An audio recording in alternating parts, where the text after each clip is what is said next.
Olá, sou a Dina Ferreira, sou nutricionista e venho falar-vos sobre a alimentação na gravidez.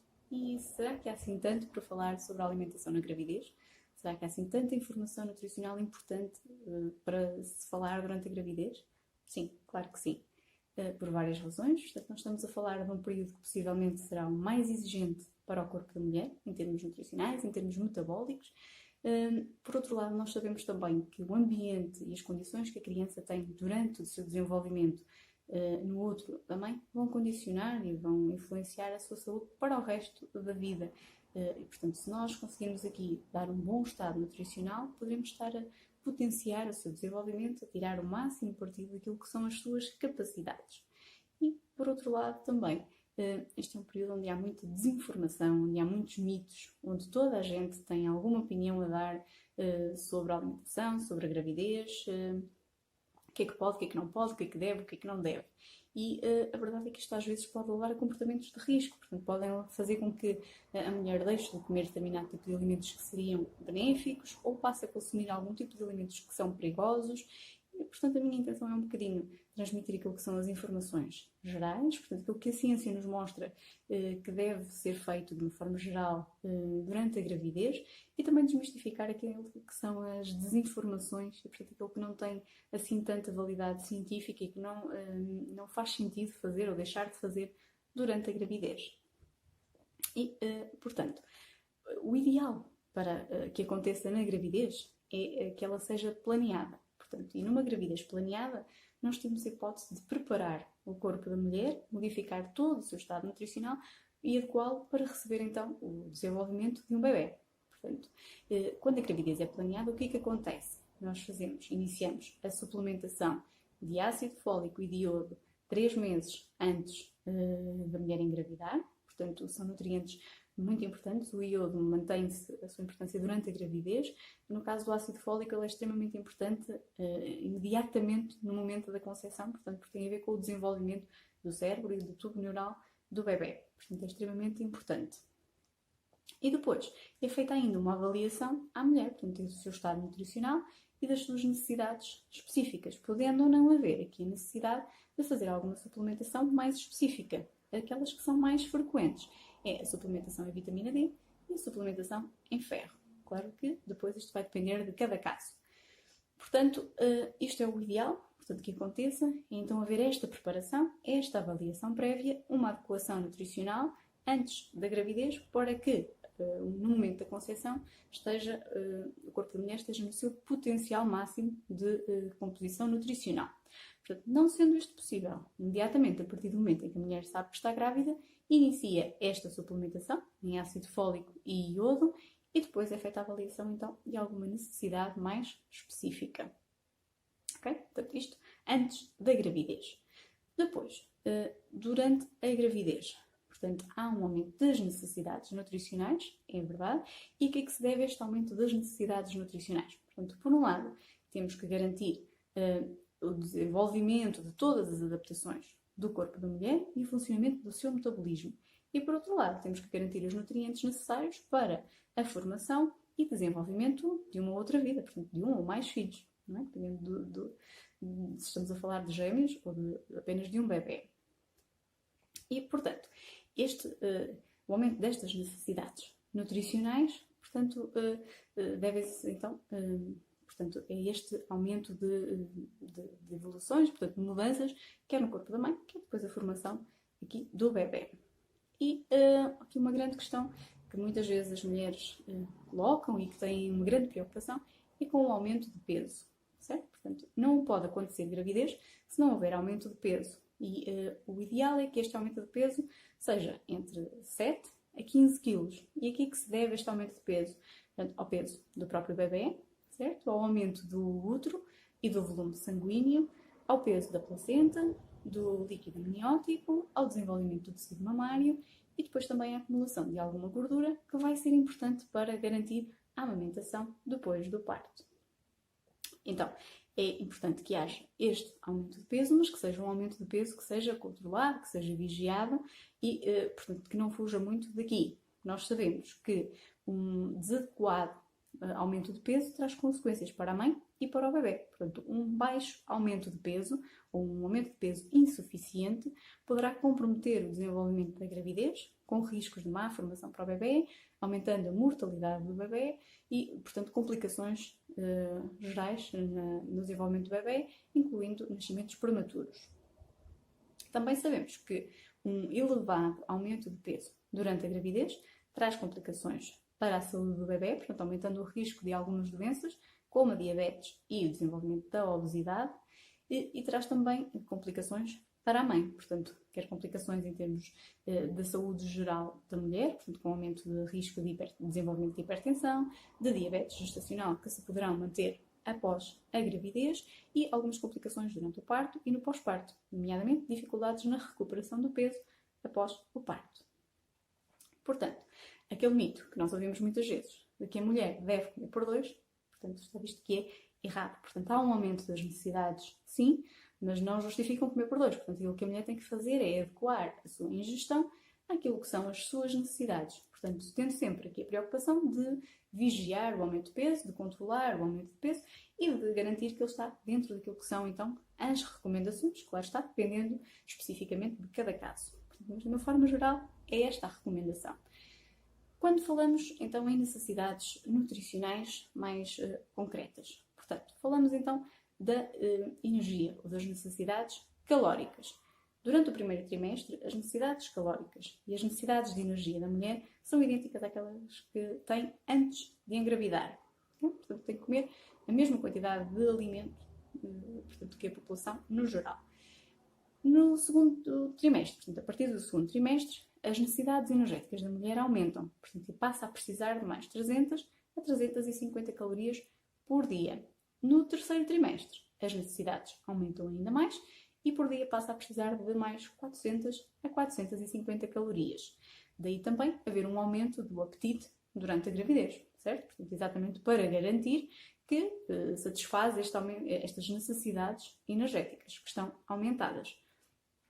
Agora, é importante que este aumento da ingestão seja feita através de alimentos que sejam saudáveis e adequados, certo? Portanto, o facto de ter as necessidades aumentadas não significa que se possa comer a mais, tudo e mais alguma coisa, certo? Portanto, até mais do que nunca, tem que se ter aqui um cuidado e reforçar, então, uma alimentação saudável.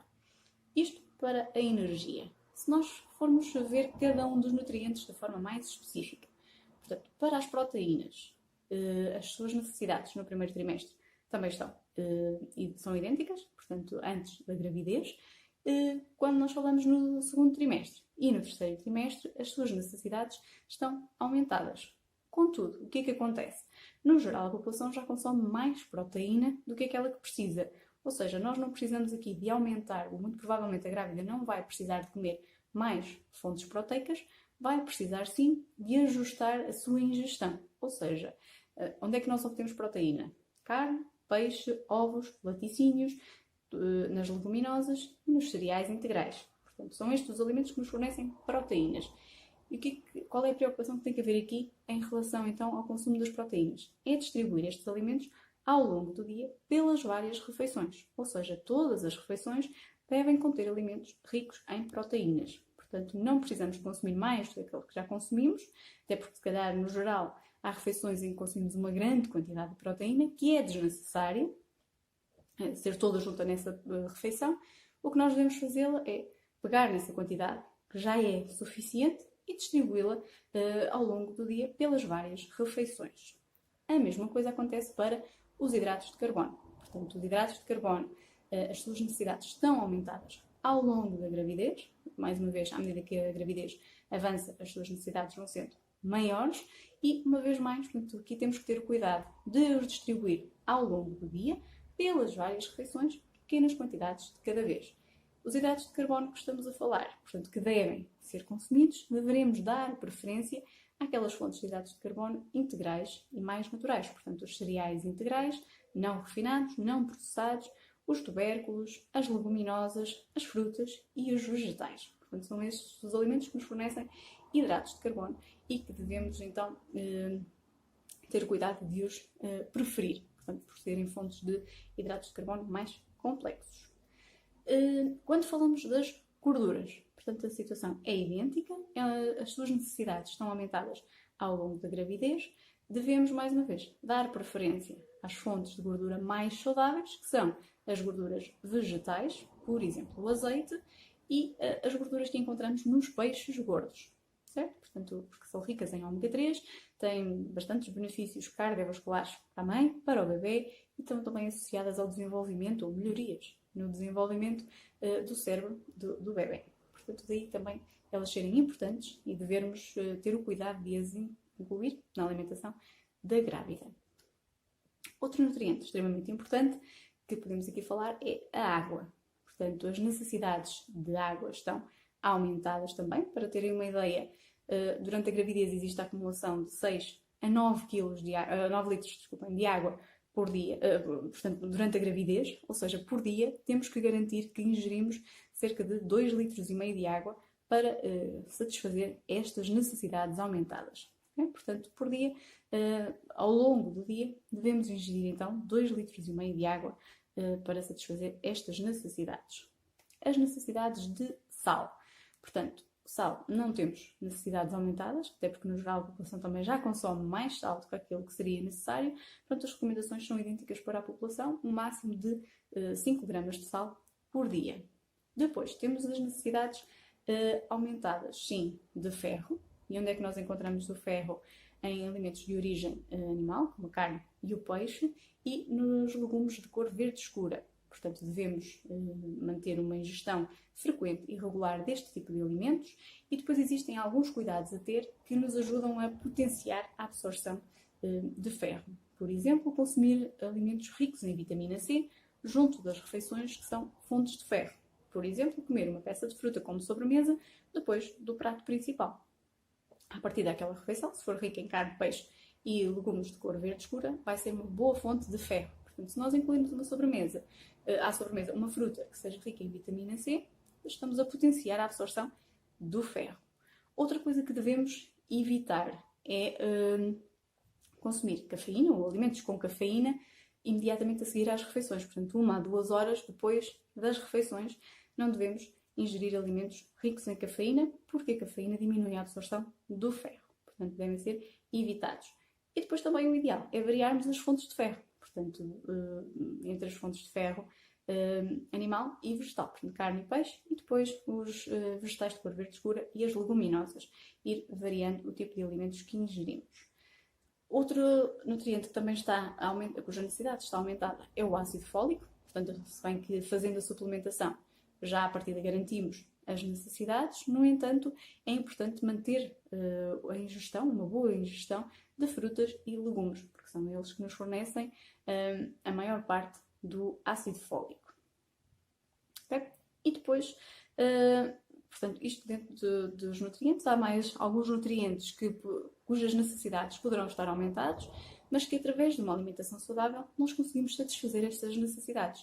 O caso, por exemplo, do cálcio, em que as necessidades são as mesmas da população geral, temos é que ter aqui o especial cuidado de satisfazer essas necessidades. Portanto, incluir os laticínios e os legumes de cor verde escura de forma regular. Portanto, de acordo com as recomendações para uma alimentação saudável, é as 5 porções de fruta e vegetais e 2 porções de laticínios por dia. Portanto, serão suficientes para garantirmos então aqui as necessidades de cálcio. Portanto, isto para as necessidades nutricionais.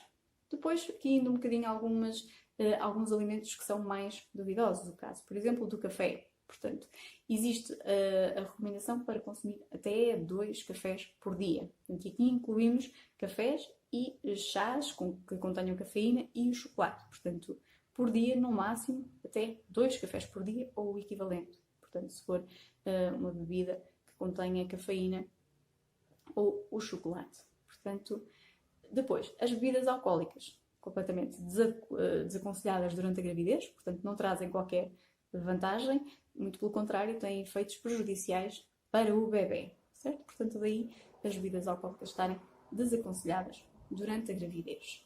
Outros alimentos que poderão ser ou que exigem algum cuidado especial.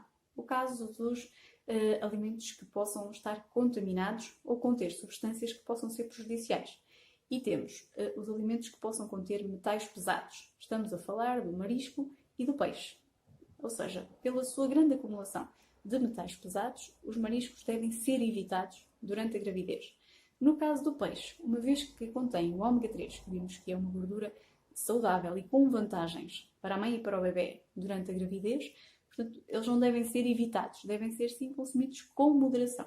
Ou seja, devemos consumir peixe até ao máximo de 4 vezes por semana. Portanto, durante a gravidez as recomendações são para a ingestão de peixe 4 vezes por semana.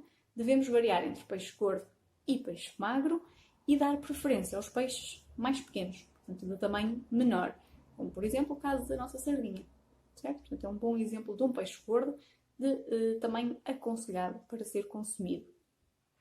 Temos outro exemplo, o caso dos frutos gordos, que também são alimentos saudáveis, também são ricos em gordura saudável e, portanto, daí terem alguma vantagem nutricional ao serem ingeridos, mas que também existe o risco de estarem contaminados com toxinas produzidas pelos fungos, pelos bolores. Portanto, mais uma vez, o seu consumo deve ser reduzido e deve ser variado. Ou seja, temos as nozes, as avelãs, os amendoins, o caju.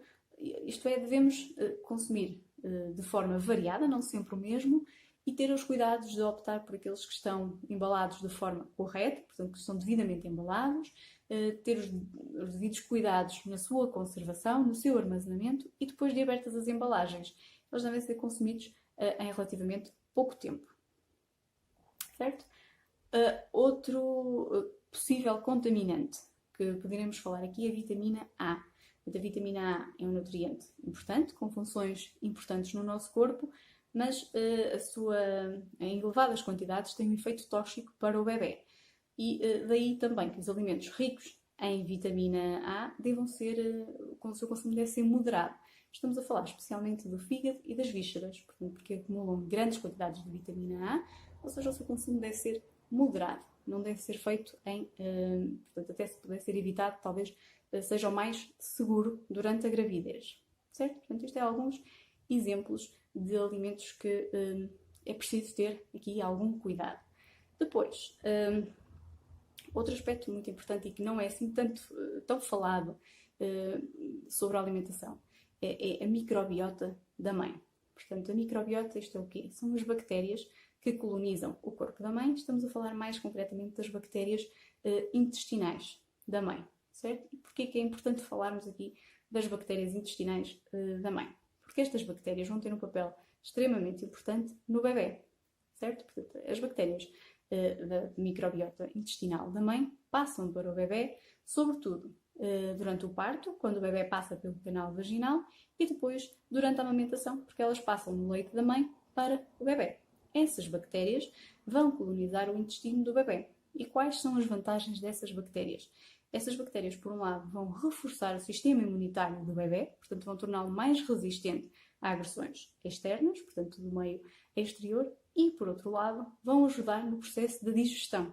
Ou seja, nós sabemos que uma das grandes dificuldades após o parto, após o nascimento, é as cólicas dos bebés, portanto, a dificuldade em digerir o leite. Ora, se nós conseguirmos que a mãe transmita uma boa microbiota, umas boas bactérias intestinais para o bebê, estaremos muito provavelmente a ajudar no processo de digestão, a facilitar a digestão do leite materno e, com isso, a reduzir ou a minimizar os efeitos das cólicas. Okay? E como é que nós podemos melhorar a microbiota materna e, consequentemente, passarmos boas bactérias para o bebê?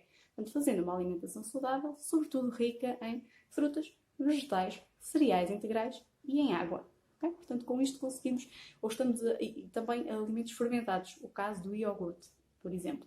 Portanto, com isto estaremos a melhorar a microbiota da mãe, consequentemente iremos melhorar a microbiota do bebê e com benefícios então para o seu sistema imunitário e para a digestão. Por outro lado, também vários estudos indicam que esta microbiota vai ter um papel muito importante, ou que vai contribuir imenso para a recuperação do pós-parto. E uma boa ou uma microbiota saudável, portanto, facilita a recuperação do parto e, nomeadamente, a recuperação do peso após o parto. Okay? Portanto, grandes vantagens aqui associadas então à microbiota e que não são assim tão falados. Ao mesmo tempo, se nós estivermos aqui a contribuir para a microbiota intestinal, para promover e melhorar a microbiota intestinal, estamos também a minimizar alguns dos efeitos da gravidez, por exemplo, a obstipação. Não é? Portanto, se nós aumentarmos o consumo de água, de fibras, portanto, através dos legumes, da fruta e dos cereais integrais, também estamos a reduzir, pelo menos, os sintomas e a gravidade da obstipação. Okay? Portanto, duas vantagens aqui neste tipo de alimentação. Pronto. Estas são então assim as recomendações de uma forma geral, que nós podemos atribuir de uma forma geral durante a gravidez, portanto acrescentar ainda fazer as várias refeições ao longo do dia, distribuídas, os vários nutrientes distribuídos pelas refeições pequenas. Podemos ainda falar aqui de algumas consequências que estão associadas às mudanças hormonais, portanto o aumento do apetite, a vontade de comer determinado tipo de alimentos, a azia. Portanto, tudo isto tem como base as alterações hormonais. Portanto, e também queria desmistificar aqui um bocadinho os mitos de que se a mulher não comer determinado tipo de alimentos, o bebê nasce com carboalimento, ou ficar com aqueles desejos dos alimentos pode ter consequências negativas na gravidez. Portanto, não há evidência nenhuma de que isso aconteça. Certo? Portanto, esse aumento de apetite, esse aumento de desejo por algum alimento específico, tem por base, sim, as alterações hormonais. Não é? Agora, aquilo que também pode acontecer, e que é importante a mulher estar atenta, é perceber se por trás daquela vontade concreta em comer determinado tipo de alimentos não está alguma necessidade nutricional. Certo? Por exemplo, se a mulher sente vontade de comer uns amendoins salgados ou um presunto, poderá ser porque a mulher está com tensões baixas e até precisa de alguma coisa que contenha sódio para aumentar essas tensões. Ou, por exemplo, se a mulher tem alguma vontade ou algum desejo especial para comer algum doce, isso pode dever-se, por exemplo, à necessidade de algum nutriente que esteja na fruta. Certo? Portanto, por ser um alimento doce, o corpo está a pedir um alimento doce, mas o que o corpo precisa mesmo é dos nutrientes que estão naquele tipo de alimentos, que são as frutas, não é? Que são aqueles alimentos que são naturalmente doces.